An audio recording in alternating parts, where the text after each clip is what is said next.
CNN, Oregon Senator Ron Wyden has placed a hold on a senior Treasury Department nominee in a bid to pry loose financial documents tied to Russia. Wyden, the top Democrat on the Senate Finance Committee, said Friday he was placing a hold on Isabel Pate-Lunas, President Donald Trump's nominee to be Treasury's Assistant Secretary for Intelligence and Analysis, until Treasury hands over the documents he's seeking.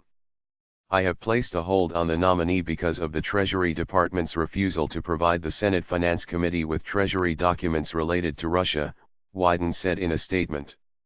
The provision of these documents to the committee is not only part of the oversight process, but is necessary if the relevant congressional expertise is to be brought to bear on the effort to follow the money. Wyden wants documents from Treasury's Financial Crimes Enforcement Network, FinCEN, a unit that monitors global financing and frequently investigates money laundering. The Treasury Department said that it had already responded to the request of a separate committee, the Senate Intelligence Committee, for FinCEN documents.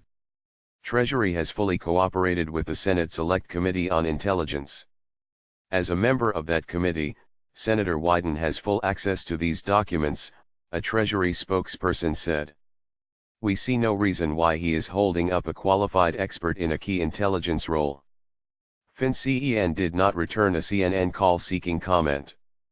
Pate-Lunas, who was nominated in June for the Treasury post, has been an official at the CIA for nearly 3 decades. Her nomination was taken up by the Senate Intelligence Committee, which is the committee investigating possible connections between Trump's team and Russian officials. The intelligence panel held a confirmation hearing for Pate-Lunas and moved her nomination to the floor in July. Wyden's hold on Pate-Lunas isn't the first time the Oregon Democrat has used the nominations process to try to pry loose financial documents.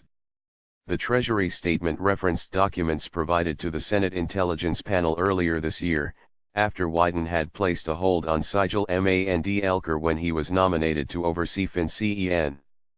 The Senate Intelligence Committee was seeking FinCEN data related to Trump and his top officials and campaign aides as it looked for connections to Russian banks and oligarchs. Wyden lifted his hold after Treasury pledged to turn over those documents to the intelligence panel. Mandl was confirmed in June as Treasury Undersecretary for Terrorism and Financial Crimes. View on CNN.